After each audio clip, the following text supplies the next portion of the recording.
Now, something I'm sure we've all got. Annoying, bad Chlamydia. colleagues. No, tinea. Sorry, I meant tinea. I don't have tinea. Athlete's foot. A lot of people don't have it. Oh! What? So I run now. You're getting tinea? I get it. You had it kind before of near you my ran? ball sack, like here, this tiny little patch. I've had tinea on my chest jock after running. itch? It's not comfortable. It's a jock It's itch. disgusting. You've never had Athlete's foot.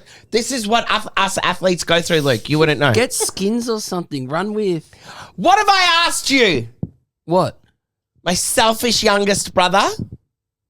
Oh, he wants free Alice KD stuff. Yes, Can please. you message Alice KD and get him I to send actually us heard stuff? you say that earlier today. If Luke asks me to do something, I action it immediately. I've sent him 2 They messages. are great stuff, Alice KD. They got me through. Don't give them a amazing- fucking free ad. If you're not passing their details on, they're not getting a free ad. What? I get free stuff from him monthly. Do you? I don't, And I you do don't not. move in I it. do not. I do not get stuff. So we got it for the Amazing Race, which was great. Yeah. Remember those We don't pants have were to comfy? keep plugging them if No, I'm not no, getting they're free just shit in my from head. them. Well, whatever. Annoying colleagues. Who don't cut their nails. I cut them 2 days ago. You cut them 2 days ago. Yeah, they just go really fast, Scott. Why don't you just go and become a drag queen? Why? Because that's how long their nails are. This is... I don't know any other men that grow their nails like this. What's wrong, Scott? Your nails! No, there must be more to... Just let it go. Okay, cool. Just let it be. All right, what's... Just getting stuck on the wrong things in life. But anyway, bad, annoying colleague.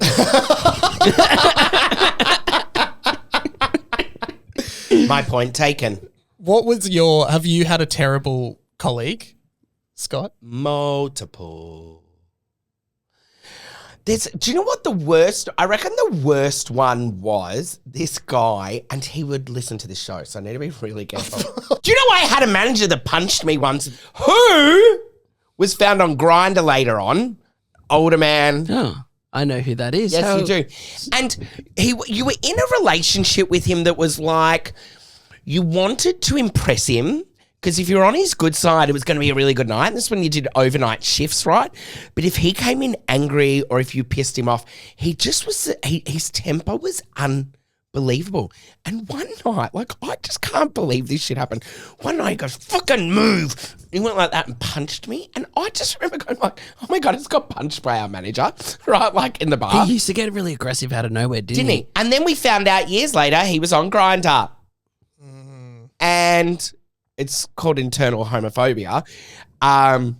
We did have our phobias episode. That's where right. We talked about it's actually not a phobia. it's not a just phobia. being a dick. True, thanks for doing He's just that, a dick. He's an internalized dick. And then, so there was him. Then there was this other guy. But do you call? I just want to stop you because you said it on it too, where my examples would be similar. It's when you're trying to impress a colleague, that's when they're the worst colleague because it's going against everything in you to make this person happier, to make your life at work easier. And don't you think some workplaces like relish in like this weird abusive thing of Culture. like you can never Hierarchy. impress them, but you want to? It's like And it's almost like because you are in that weird trying to impress them, it's pissing them off maybe too. yes. There was a woman that I worked with. It was so bizarre. This person was the nastiest human being, loved to drink, always drank with people.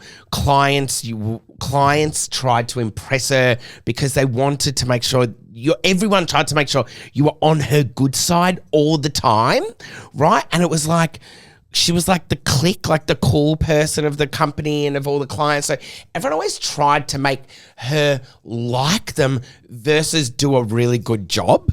And I just remember how toxic this person even is today.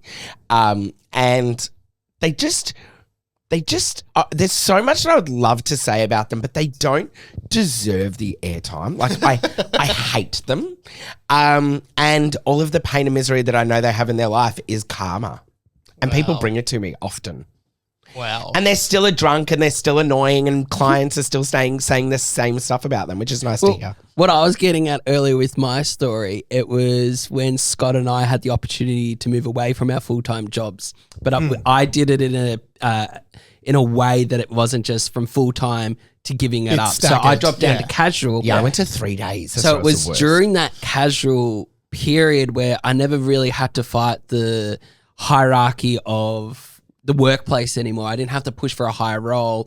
And you knew you had a way out if you needed it, right? Yeah. Sometimes you don't know, you don't have anything else lined up, so you just have to succumb to whatever happens. And you had to be somewhat liked by the higher people, or you just wouldn't move up ever, or you got, I'm not going to say bad shiz because that was pretty equal amongst everyone.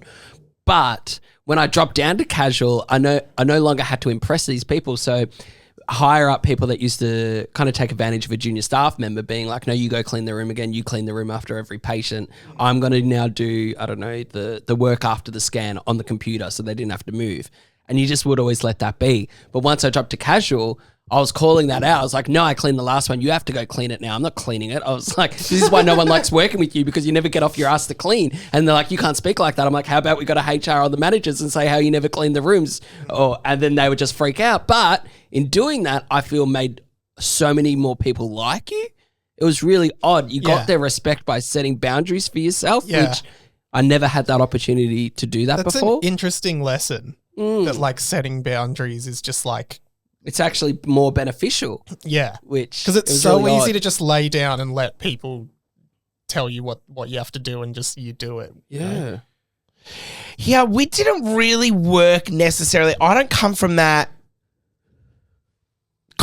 not culture. I don't come from that industry, right? Like I worked in creative agencies, so it was always collaborative. People knew their roles, responsibilities. It was always quite based on your title, you knew your roles and responsibilities. It was the hierarchy thing didn't necessarily come into play because it was always a creative kind of environment, but you would have narcissists that worked there that were just so self-absorbed and up themselves. But it was never really like that. And if a project coordinator tried to assert their fucking like their what are you saying, boundaries to you, you'd be like, no, that's in your job description, shut up and do it. Yeah. Do you get me? There was a difference, right? Yeah. That stuff never really came into play in my industries. But I would make your life a little bit harder if you didn't fucking earn your stripes. I'd go, oh, you're going to earn them today. Like, for example, bar staff that I would say 5 times to when I was managing the timber yard, I would say, hey, next person that walks up to you, please make sure you say hello, how are you? You'd stand back. Person would walk up to them. They'd be like, this is post-COVID, right, where they fucking couldn't do anything. And they'd go, and the person would go, can I just have a beer? And they'd go, and they'd pour it and they'd give it to them. And I'd be like, and I'd walk up and like, the fuck was that? And I'd be like, we say hello to people when they walk up to the bar. And then I'd fire them on the spot. I'd be Some like, people can find that very hard, though. Don't get a fucking job working with people in alcohol behind the fucking bar then. Go fucking do data analysis. We put it out to you guys, the listeners, to see your worst colleague story. So pop your headphones on, bring 'em guys, on. because we're gonna hear a couple. We've Wow. got God, I hope it's none of our ex-colleagues. 3 listeners. Imagine what people... Can we do a solicit one day for people to tell me what they thought of me? Yeah, sure. Working for me, with me. That would be fun. Well, we did that with my housemates once, remember? About me? About me. I know, yeah, about you. First one Yeah, comes the cum in. tissues. First Once again, every episode, just stop. First one comes in from Sloan. Hey, Luke and Scott. Just wanted to tell you about a nightmare colleague story that I had. So I used to work with this woman who became obsessed with just wanting to become everyone's work bestie. Ugh. First, it was pretty You're a sweet, colleague. You're not a remember your fucking coffee friend. order, I wanna hear. Ask how your weekend was, just check in with you. But it started to get a bit weird. She started liking old Instagram photos, but not like recent ones from like the last month or Fire so, her. but Go to HR. as far back as like 2017. And the worst part was she'd just start to casually bring it up at work. She'd be like, oh, your Europe trip looks so fun. And I was like, I never told you I went to Europe. And she'd just smile and go, oh, I must have seen it somewhere. And one day I came in and she said, Seen it somewhere. she said I didn't walk the usual way I did from the station. And I said, oh, how would you notice that? And she just goes, oh, I just notice things. And absolutely not. That is not a personality trait. That's the first act of a Netflix documentary. Like, nothing bad ever happened, but I did start taking a different tram stop just so she wouldn't, start to stalk me and all that stuff. So a bit of Interesting. a stalker situation. But I've had also colleagues being like, don't have any colleagues on social media. Like keep personal and work Yeah. life separate. We've done a full episode on this before. Oh, They are your colleagues, not your friends. yes, I do remember But that. colleagues can be friends. I still kind of lean to Luke's side, which Of course you do. You guys are losers. no one in the jury. You that we guys want to impress everyone and be friends with everyone. All right, ready? Renee Rowe, Who's that? a colleague of Scott that now calls his best friend. We worked at a pub when we were 20. I rest my case. Next, Mike. Okay, this one comes so in wrong. from Lucas. Hey guys, look I a have boy. a nightmare colleague story. I used to work with this woman who had absolutely no self-awareness and would always fart whenever she laughed. Ew! Everyone Yuck. except her would hear it. And it was something she could not control. It got to the point where nobody in the office wanted to laugh anymore at risk of sending her off. Anyway, I had to sit next to her at the office and it became so difficult. when she laughs, I she ended up farts. telling my manager about it. They said there wasn't really anything we could do about it. Yep. Eventually, she retired. She was a lot older than me, and the office now smells great. Imagine like we laugh so much here in this workplace. Every time. Imagine if I was just farting every time. Would we say something if Mike was? Well, yeah, he peed straight You in said the water and I had to something say when it straight away. That's so funny. Last one though. Oh, did you have something to add? No, Luke? there'd be like even other colleagues that would do things that would just annoy you though. Like it was just who they are, but you just as a tried your person. best not to let it get to you. Yeah. Well, the final one actually came in from an Anon listener. They didn't want to be named. which Oh is- no, I that is, hate Anon. no, they're always the juiciest. Okay, well, take a listen. So I work with this guy, and I don't want to child. name names, but honestly, if you I change the never voice? had Yes. to work with him again, most people would understand why he treats replying to messages like it's almost a hostage situation.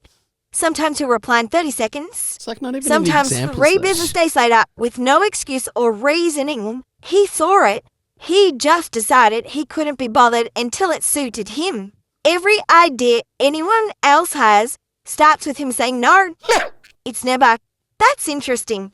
It's always, nah. Oh, Has get clearly over never yourself. worked in a collaborative team environment before. I don't like this person. He'll vanish for days and come back acting like absolutely nothing happened. Then because he's disappeared, I make a decision, right? Oh, And then to I'm gonna violin hello, out for where were this you person. 6 weeks ago when I asked you? His favourite time to give feedback is exactly the moment it's least like a helpful. micromanager. Not after we've finished so we can learn more next time. Right in the middle. When voice. we're already filming, editing, writing, or halfway through the bloody project. He'll go, you know what we should have done? Hello, we're doing it. Too late now, that's not feedback. He doesn't actually like making decisions, but he absolutely loves This critiquing person's yours. insufferable. He'll ask for your Should we fade it opinion, down then or argue should- with should we every say, let's single keep it point you going? make. Oh. He'll tell you not to stress while actively being the reason you're stressed. Get another He job. never knows what's in his own calendar, but he'll still tell you your schedule's wrong. My little younger brother, Luke. It's you. You're my annoying colleague. That was my voice. To be honest, in my thought you would've cut. defense, I found it so boring to listen to. I don't think I listened to half of it. I don't even know what was said. Of course. We should have, when I said to course. Scott, you should do one about Luke, I should have given him like a 60-second time. How long did that go I think it was for? like 2 minutes. I could keep going if you want me to. Oh my god! I wish I had the opportunity to do that. Okay, you do go. No, I want That's some- all we got time for. Luke and Sassy. So Luke and I think it's really important that when you go to somebody's house, you say, thanks for having us. So we would like to say a big thank you to the Wurundjeri, Woi Wurrung and Bunurong peoples of the southeastern Kulin Nation, the land on which this podcast is recorded on. Always was, always will be Aboriginal land.